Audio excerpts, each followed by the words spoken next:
All right, welcome back to another episode of Conversations with Jay. I got another special guest in the building. I'm going to allow him to introduce himself.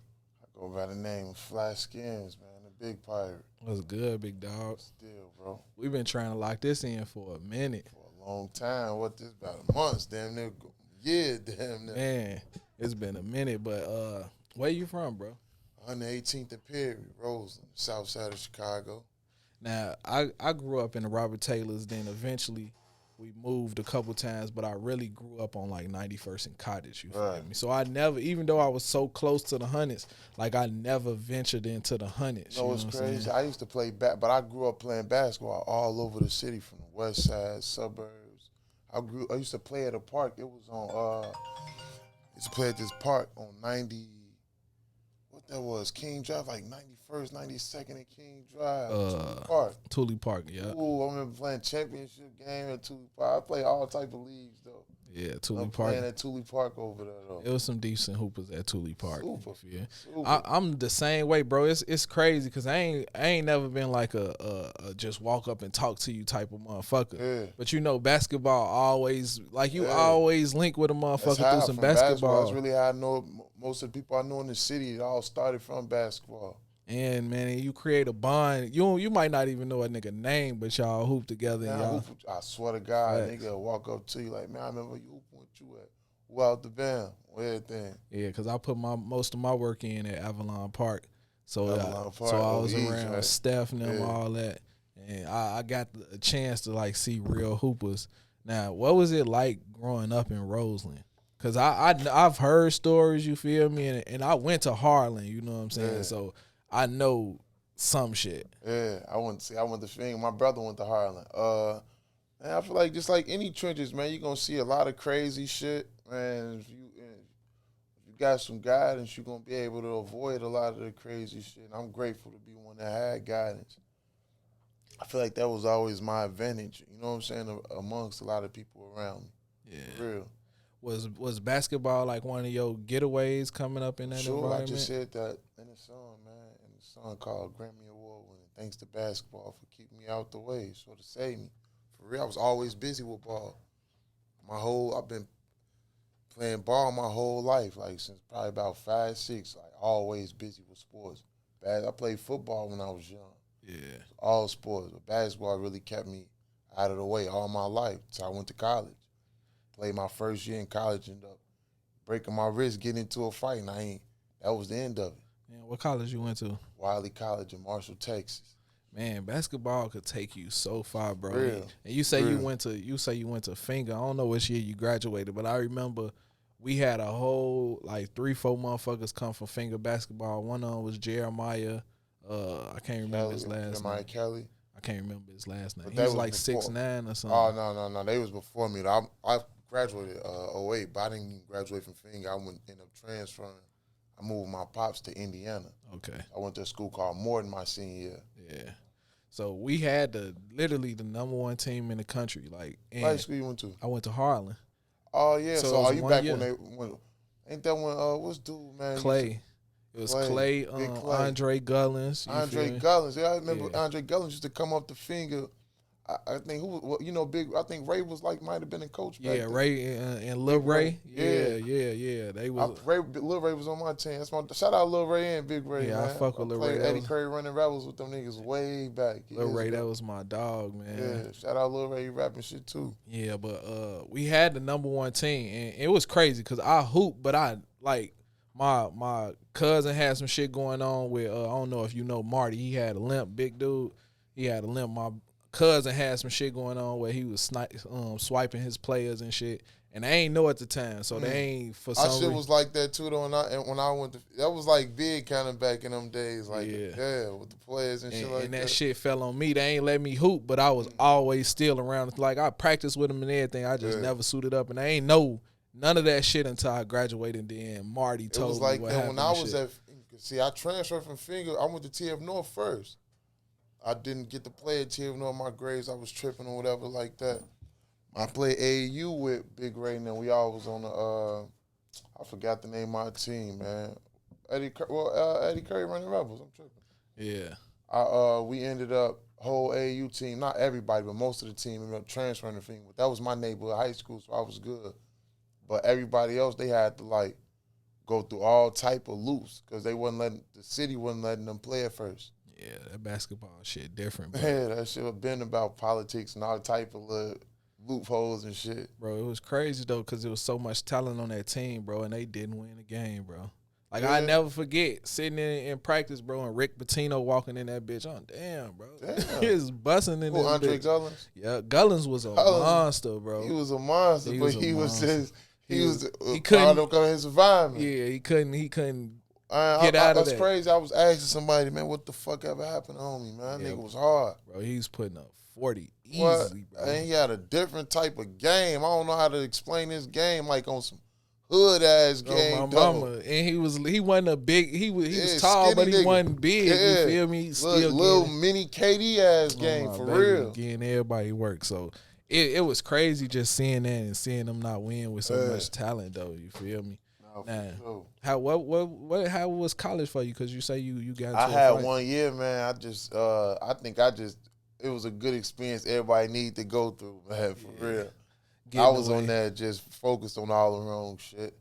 On the only dude from Chicago. Not the only dude, but like a Rosa nigga in the school, all these girls and shit. I was enjoying that shit for real, like Man, that was partying. a new type kicking of it. life. Yeah, I left my mark out there. I can say that.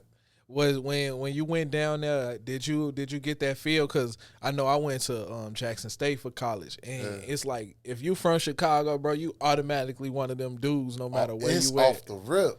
Off the rip. You Yeah. get that off the rip. Like Like you from They- Chicago? Yeah, like I was down there. Like I don't want to say too much or care, but I had fun. Anybody who went to school with me, they know. Like I still keep in touch with a lot of people I met down there. That was just a good experience, though. I feel like everybody from the hood should at least experience, even if it ain't. I always knew school really wasn't for me, but I love basketball. Yeah. So we can let that take you as far as it can in life. You know, Yeah. you meet people through that shit too. Now, at what point did you transition to the music? So, like 2010, like I said, you know, I used to like rock with Food now, Yeah. music or whatever. I remember when I never forget King Louis. I just got a deal, and I remember always seeing them around. I'm thinking like, damn, G, these niggas. I just seen these niggas. Like, niggas really can. I never thought this type of shit was possible, to be honest. Like, Facts. never even thought about it until that day. At the time, the nigga who I used to fuck with, he used to. And I used to be on my hoop and shit. I remember we could come from the gym. This nigga be like, "Man, I'm finna go to the studio." What? No bullshit. But I go slide up there, let them niggas rap or whatever, and leave. I seen Louis do that shit. I'm like, yo, you used to rap, man. Let's get it. You know what I'm saying? Let's get the going on this shit. Like we could do this shit. At this time, we had momentum in the city just from, you know, having fun, doing shit we like to do, or whatever. Yeah. And start taking it serious from that day. Like, I'm a type of nigga when I put my mind into something, G, I'm gonna lock in on it and go do that shit. Facts. For real. That was my plan. You know, some loophole shit happened. 4 years. I did that shit for 4 years. That was what? 2013. Started in 2013, and by 2017, I started rapping. Yeah, I want to say I jumped into the Chicago music shit 2011. You feel me? My homie, he had started a website. It was called Only for the Real. You feel me? Right. I remember that. I remember Only for the Real. And my boy was finna quit, and I'm like, I had saw the little that he did in such a little time, like what he built and shit. He was finna quit. I'm like, nah, bro, I'm gonna come along. I'm gonna help you. You feel me? Right. And we didn't know what we was doing. You know what I'm saying? Because this just some new shit. You know what I'm saying? Right. This is really just some shit we doing just off the strength. And eventually we created the movement. You feel me? Right. But it was like you said, ain't no motherfuckers can make it off this shit. You know what I'm saying? And then them connections start coming, bro. I'm politicking with T.I. and all types of people, bro. And the shit getting bigger. But the shit fell apart because of egos and all types of shit. You know what I'm saying? But I never knew that I could make it out doing some shit like that. You feel me? Just doing interviews, writing articles and shit. And you know what? I like to look at shit from different perspectives, though. I be looking at that sometimes, like, man, people, like as a rapper, like, you know how us rappers, let's say I wanted to go politic with T.I. It's different when you offering yo, I'm on the interview and talk to you while the band want to, you know what I'm saying? Yeah. I feel like y'all might be able to connect with people a lot more, especially like in the scenes where, if you live in Atlanta and you just get, brushing shoulders with everybody and whatnot. Man, hey, bro, I do interviews. Man, I love for y'all to just let me interview y'all while we doing. Because you can interview somebody exactly where they at. They ain't got to go out their way. Right. I feel like y'all could bump a lot of connections with that shit. Bro, motherfuckers was making waves in this shit. We gave Sosa his first interview. When Dirk got locked up, I was in communication with Dirk. I did a interview with him over the phone. He was in jail. Damn. We had set up some shit called Win a Date with Dirk. You feel me? Where chicks will write him in jail, but his baby mama shut that shit down. You feel me? Like, you ain't taking nobody on no date and shit. Right. We gave Herb and Bibby their first interview, but it's like you saying, like we was still in the streets and we didn't understand the business, or we didn't even understand how to nurture like a relationship. You feel me? So I feel like that hurt us a lot because we could have built with them kids and everybody that had something going on. You feel me? I remember Chief Keef was like, man, y'all go get some blunts, let's smoke. I'm like, bro, we not kicking it around this bitch. Right. As soon as we walk up, they blowing, bro. They was blowing. Every time we went and did an interview, bro, motherfucker shooting. Yeah. I'm like, nah, we got to get out the street shit, bro. Yeah, shit was wild, bro. But like I said, it was a whole movement, bro. Right. If I had on the Only for the Real shirt, bro, I remember one time my cousins in the whip, I got all them draped down Only for the Real. I'm like, bro, we finna pop in this corner store. Niggas finna show us love, bro. Right. We popped in a random corner store, bro, in the city, bro. And motherfuckers like, Only for the Real, that's y'all showed us mad love, bro. That shit was real. That shit was different. I knew about y'all shit, though. I remember, like, watching the interviews and shit with other artists, though. Yeah, that shit was different, bro. Now, we doing it. The same shit at Illinois, you feel me, more polished though, you know what I'm saying? Because sure. I feel like that the streets aspect is only gonna get you so far, you know what I'm saying? And then coming from a city like Chicago, it's hard to commingle, you know what I'm saying? It is. Because motherfucking I interview one of your ops, and then you looking at me like, damn, he gonna get the drop on me type shit. So that shit was kind of weird, bro. And I hate that shit about the city. It's a lot of politics with that shit too, though, but weed around and shit like that. So playing the background, what made you say I'm gonna rap and I'm gonna take this shit on?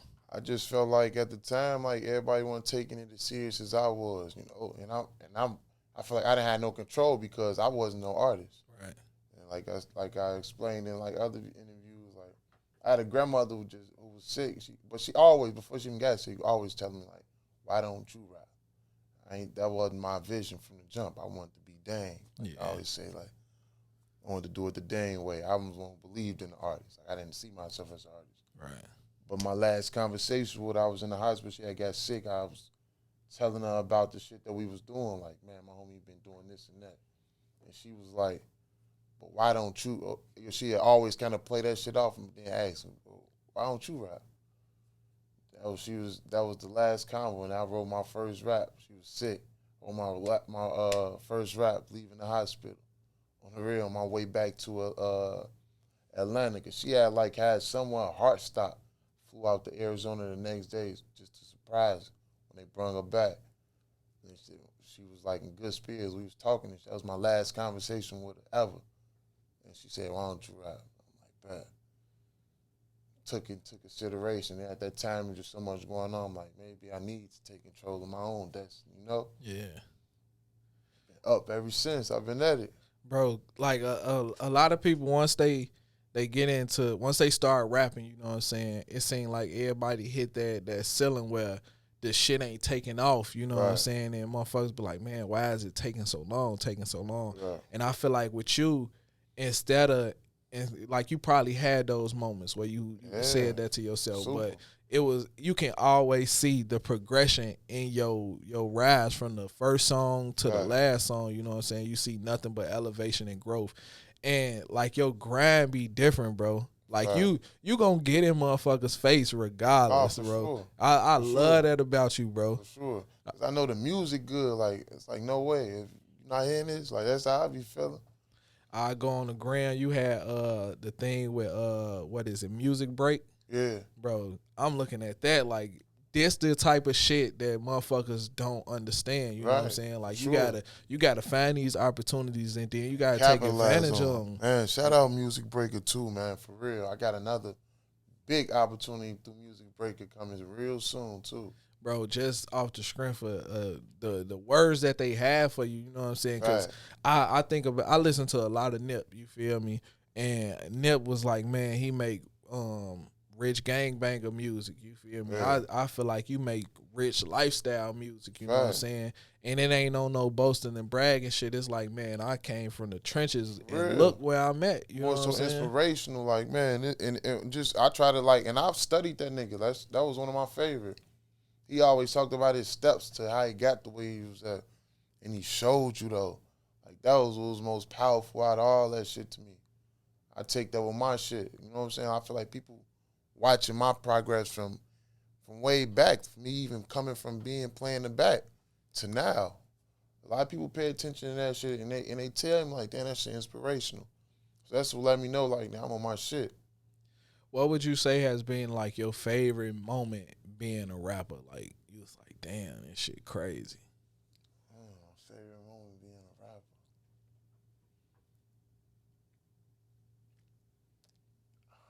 I honestly don't. You know, I honestly can't think of it right now. What is my favorite moment? Cause you know shit just be happening so quick. Yeah, I mean, and it been a lot of good shit happening lately too. And I can't think of my favorite moment though. Like as far as like, damn, like even last night the show was like, that was a dope moment for me. You know what's crazy? A lot of artists, like, they don't have a band. You know what I'm saying? They'll be nervous to put the band behind them. You know what I'm saying? And actually perform. Like, a lot of artists don't perform. You know what I'm saying? Like, that separate a lot of motherfuckers. Like, your stage presence and everything compared to somebody just rapping over their own song. You know what I'm saying? That shit be different. So what made you say, I'm going to bring me a band out with me? I want to start making myself stand out more. I feel like my music going to speak alone. But when I found that I was going to be on the show, I swear I thought about the whole, the Jay-Z, what it was called, Unplugged. When Jay had the band. I love Unplugged, bro. That's my favorite rapper. So I'm like, man, I want to give him that vibe because with the songs, with the music I was going to perform, I want it to be intimate so they could really grasp what I was saying and stuff like that and really feel me. Yeah. You just said Unplugged, bro. I remember having that CD. And what's crazy, I found that CD at my grandma's house. CD. Like 2 months ago. I should have took it from Granny crib, but I left it there because I know it's going to stay there. You know what I'm saying?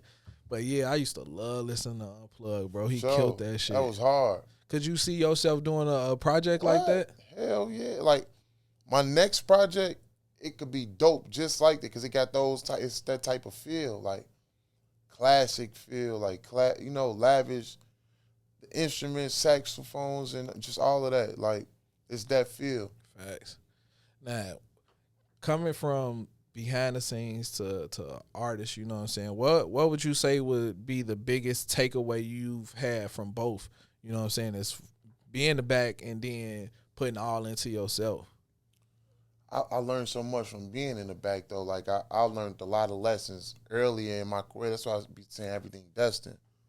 I learned so much from just being in the back, like, as far as, like, taking losses, trying to, like, use the money to skip certain process. Even though you're going to need the money, but you got to know where to put it. Yeah.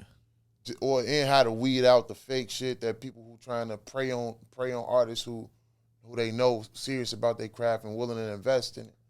I learned how to weed those type of people out as far as making connections. You know what? One thing I do know about being an artist that I took that I don't use from when I was behind the scenes is I would used to reach out to the artists more, to bigger artists when I run across them and trying to, like, put them into everybody. I even had talked to Nip, like, through Instagram one day, like, of trying to get them features with Nip and all type of shit. But I used to, like, just reach out to art. My ego would allow me to reach out to artists for them, you know? Now that I'm an artist, it's like I can't. I watched an interview with Meek and he was like, man, when I wasn't known, I wasn't trying to, like, stop big artists and be like, let me rap for you and shit like that. I just be like, I'm gonna see you at the top. Facts. And I'm like that though. Like sometimes I'd have so many situations where I could brush up on the artist and I just keep it in me and just be like, well, I'm a like remember this moment. Like, you know what I'm saying? It'd be times where I could laugh and talk about it. Even Meek a perfect example because I was in the A. I'll never forget this day. This was when the Super Bowl was in Atlanta. I was in a clothing store. Meek walked in. I was already in. I shopped there on the regular anyway, so they made everybody get out. It was probably just like me, Meek, and probably like 2-3 other people. But the store was empty. People on the outside just like, you know, they locked the doors. Everybody outside waiting on me to come out. I wanted to say something to him so bad, but I just kept it like, damn, and it would have been perfect. Right. Couldn't do it. In another situation, I even rapped about this shit in a song that's gonna be on my next project. Shout out Bags, man. My dog pull up to the A. This might have been about a couple months ago. Some Vaughn was alive. Rest in peace, King Vaughn. We pull up to Copper Cove in Atlanta, Meek them outside. Everybody outside, like surrounded by Meek. Dog pull up, Rose truck. Meek looking like, asks my dog Ruggs, like, who is that? You know what I'm saying? Basically, you tell you, ask like, who is that? I don't know, that's my people from Chicago out the band. So we get out. We out there with Meek, them talking while then we chilling on the wall. We wasn't saying nothing at first. Meek like, yo, I can tell y'all from Chicago, y'all moving militant, 4 deep, not talking. Everybody catch shots. Who out the bed? That broke the ice though, you know what I'm saying? But it was love though. And it was like, and the day before my music, I just got posted on Meek page, on the Meek Mill news page. Yeah. I couldn't find it in me to like holler at him. I feel like that would have been a perfect moment. You know what I'm saying? I think you like me, man. You are it's gonna come, you know what I'm saying? So you don't be trying to rush it. Yeah. But how I deal with that now, I always take shit in threes. You feel me? So you saying it happened twice. So if it happened a third time, bro, you gonna have to, you know what I'm saying? And it is because I be around, like, man, I be around all the biggest, and I be feeling like maybe that's how I move with it, like kind of strategic. Like I'd rather let the face card do the work. You know, like I be around, chop it up, gamble with niggas, whatever the case may be. And whenever the music get a chance to somehow magically get thrown up or I get to display the music, that's when I, you know. Yeah. And a few times it happened like that, like, damn, this your shit? It happened like that with Savage, you know what I'm saying, with the no makeup. So it'd be a matter of that type of time with me, on the real. You got the right mindset, because I don't feel like you need to be all up in somebody's face like I do this, I do this. Gee, they get tired of that. It's a trillion niggas who rap, and I know they getting that every day. Facts. So you just being yourself and remaining humble. You feel me? That shit take you far, because a motherfucker will remember that shit. For like, man, I ain't even know this nigga rap. He ain't say shit about that shit. You feel me? And then like you say, I don't know what it is about Chicago, bro, but we just go, we post up, we don't say nothing to nobody. That shit just in our blood type shit. You feel me? Just peep the scene and take it for what it is. Yeah. Now, what made you take the move from Chicago to Atlanta? Like at the time, Fool and them was going crazy at the crib. My brother was living in Houston. And I was just getting tired. I was read some shit that said, if you want your life, you want to change, you know, your situation, you got to change your environment. Yeah. So I took that into consideration. One of my homies that just got killed, I just woke up one day like, matter of fact, I already was ready to move though. I was like living back and forth in Houston, but we went to what is it called? You know, they got the events in the A wherever, where the artist event. We went to one of those events. It was BET weekend. That was my first time in Atlanta, like kicking it. Yeah. Went to that, and that was it. Like, I'm like, you know what? This is what I need to be. Because I got to see, like, how open it is out there, how easy it is to brush shoulders. I'm like, this is what we going to do. I'm going to move here, on the real. So that was in October. I was signed my lease December 9th. You say, fuck that, I'm out here. Atlanta is really like that, where, you feel me, one day, like, you can move to Atlanta and in 6 months you rich type shit. Yeah, I don't know if about 6 months you rich, but you go in a year from now, like, you could be rich in 6 months. You never know what your lane is, like what you do. Yeah. You might be in the clothing, music, or whatever. Everybody got, you know, cameraman could like a cameraman, he could change his life in 6 months for sure. In the A, that's what I'm on now, bro. You seen me last night, bro. I'm popping out to damn near every event I can. Yeah. You feel me? I was just telling you about shoulders. I was just telling you about the Summer Smash, bro. I got hella pictures of all these big name artists. I ain't even post them on my own shit yet. Right. You feel me? But motherfuckers gonna get this work. You feel me? And when I do, I'm like, bro, hey man, you want a photo shoot? I'm taxing a little bit. You feel me? Because I know I'm cold with these cameras. You feel? I got some shots of you. I got to get you from last night. You feel me? Them bitches man, nice. Definitely give me them, bro. Them motherfuckers good. Just coming out the camera with no edits. You feel me? And I see myself progressing with this shit. And I started this shit with the pandemic. You feel me? I'm like, I had lost my job and shit. First time ever I got fired. You feel me? And that shit left a bad taste in my mouth. Like, man, I gave these motherfuckers 10 years. You feel me? But I vowed to never put myself in a position like that again where a motherfucker can fight on that for sure. And I just been out here moving, bro. And I from the beginning to now, bro, I done seen so much growth in myself. You feel me? Like you put your destiny in your own hands. Facts, you know what I'm saying? Rely on your own hustle. Man, and what's crazy, I wish I would have did it earlier. You know what I'm saying? That's like me with rap. I wish I would have I wish I would have never but life leads you down them type of paths for a reason. So I don't never. It is what it is. I decided to stop questioning shit like that too, and just put the work out. And then, like you say, I don't be trying to get in front of people's face. I feel like my work gonna speak for me. You feel me? And that's how I'm moving. You know what I'm saying? Now you say you've been working on a new project, man. Tell me about it. Man, it's called I Am Him. Like, so I feel like this far is probably gonna be my best because on my previous projects, I real rap, but I ain't gave y'all a whole album of me just really rapping like soulful shit, like really making these people feel me. And I'm like, as anything you work at, you get better and better. It's just showing my growth and elevation with this shit. Like right now, I feel like really like at the top of my game, like reaching my peak with this shit, like another level, like the music really next level for real. Is it an EP or a full project? I was gonna make it an EP, but I think I'm gonna make it a full project. What you got any like dream features you want to get on that joint? I mean, I got Jim Jones on there. Jimmy. Yeah, I got Jimmy on there, man. That's one of my favorites. I've been seeing you tease that joint. For sure. Jimmy different, bro. Like he ain't never brushed me as one of those artists that won't reach back. You know what I'm saying? If you got some shit going on, it's like Jim Jones will help you. You feel me? Shout out Jimmy though. Nah, for sure. Shout out Jimmy, man. Any other like dream features you want to get? Man, Ross, for sure. Gotta get one in with Ross. I want to do one with them Griselda boys too, man. I like them niggas, man. I actually ran into Conway at the Kanye event in the A. Yeah. On the real, we chopped it up about doing something. So what's next for you, man? After the project, like where can you see you taking this? Because I already know all you gotta do is stay down, stay consistent. Shit gonna happen for you. Some more shows, man. I got a big show coming up. I'm gonna start putting the details out soon, but it's gonna be another event, sort of like the one last night, where it's gonna be like a suit and tie event because my album is that type of vibe, like that. Yeah. That classic feel, like that real, player, real shit though, man. Just like a good feel to it.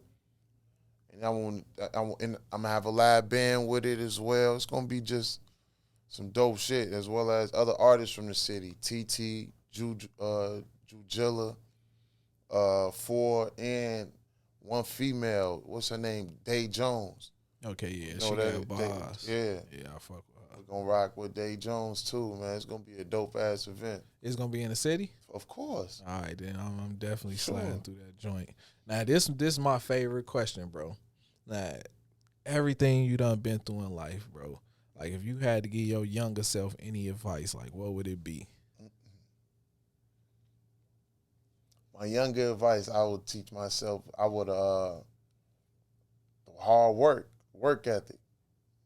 Work, nonstop work. Whatever you want to do in life, work at that shit. And I would have been working at that shit now. Basketball, I seen J. Cole even said that shit, man. Basketball was my passion like music is, but I didn't work hard at it. Yeah. And that's some shit I took from basketball and put it in music. I had coaches who always told me, like, rest in peace, my nigga Coach Keys, man. Used to get on my ass about not fulfilling my potential, you know, like not working hard and shit like that. He always get on my ass. Stop making excuses. I didn't think I was making excuses, but he always said, man, you always got a fucking excuse. I don't make no excuses now. Like, just get it done. Work. And when I was messing with artists, when they make excuses, like, it rub off on me, like, bro, nah, work. You know what I'm saying? Yeah. Like, so that's some shit that I really would have put on my younger self, on the real work. I still that shit. I'm going to have that shit instilled in my son, though, for sure. Oh, man, let's speak on that for a second, becoming a father, you know what I'm saying? Because that's different when you, like, I don't think to me, I could never understand how a father could leave his kids, you feel me? Either, dog. I swear to God, I don't understand that shit myself. Shit weird as hell, because my pops wasn't around. Weird. So I'm like, man, I vowed if I ever had kids to be in their lives, and I got 2 kids, bro. Yeah. When I had my daughter, bro, that shit was different. It's like, man, just watching them just tweak, that shit be wild as hell. Man, my son, we so attached. I hate I be having to be gone so much, but it's for the betterment of all of us. So it is what it is, but I'm still a real father. Like, not no internet dead. I'm a real father. Like, for real. That shit different, bro. Like, just watching your kids grow and just do wild shit, like your son was carrying the basketball rim, bro. Just watching shit like that and sit back like, damn. I just posted a video. Crazy. He on there talking about I'm a big pirate. Oh, my baby. Being a father is great, man. Super. For real, man. I don't understand. Ain't no better feeling, for real. My son bring me peace, like, for real. Yeah, man. Some days I be needing to just chill from rapping. I don't take breaks at all, but some days I just gotta relax. Let me chill my son for the day, get my mind right. Facts, man. We had to touch on that for a second, cause real. That's them those special moments. You feel me? Like I don't think anybody can ever really say they ready to be a father, but once you got the baby, bro, it's like, stand up. I love this shit. You feel me? I love this shit. Real. My son, I was playing basketball with my son the other day. He 9, he finna turn 10. I was busting his ass. I had to let him know, you know what I'm saying? Like, if we playing for real, you ain't never gonna beat me. Yeah, on the real. His sister, 13, she damn near as tall as me. She could hoop too. And I had to let her know, you ain't never gonna beat me either. Put y'all together, that shit's still not happening. You feel me? For the real. So shout out to my kids. Shout out to your kid. My son probably gonna be dogging me by the time he up, cause he gonna be tall too. Man, the only way they beating us if we get old. That's it. That's what I'm saying. Like, by the time he 18 and I'm old, he gonna be dogging. I'm gonna be damn near 50. Yeah, man.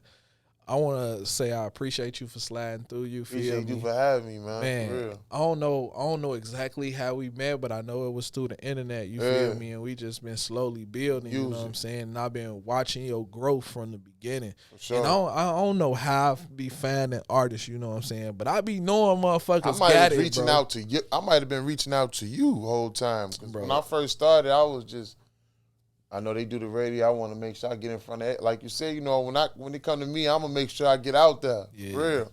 I think I might have reached out to you first. And I be knowing when a motherfucker cold, bro. Yeah. Like, I can't say that they going to make it, but I can say that they cold. You feel me? And anytime I get to building with somebody, like, my resources is your resources, you know what I'm saying? Right. Just because I be wanting to see motherfuckers and make it out. And I done seen a lot of motherfuckers make it from just music in Chicago, you feel me? And I feel like you soon to be one of those next people, sure, bro. So, man, that's love, too. Yeah, so I feel like that, too. I know it's going to happen soon. I've been working too hard. That shit gonna countless happen, hours at this shit. Bro, they say 10,000 hours, bro. That shit not a lie, bro. No, for real. Damn, 10,000 hours, though. Like, 10,000 hours, that's a lot of time, though. Man, my boy Gold Hayes, he been in it 10 years, bro. He just got his first gold. Man, that nigga hard. Yeah. And I reached out to that nigga too. Niggas putting that together for you. He just got his first gold plaque. Timberland just was showing his beat on his IG and shit. Damn. And Jones them just interviewed him Sunday, and Jones was like, "Man, my man Skinz been trying to get in tune with you, so Jones been on it for you." I showed him like, man, I know that's that sound that like he make that sound I like. Yeah, it remind me of that. Some of it just remind me of them old Dipset type of feels with the samples. Like, yeah, he cold, he hard. bro. He was the first person I heard that Seeing Green beat like a year ago. I didn't know who beat was that. I think I heard Meek even playing that shit on Twitter.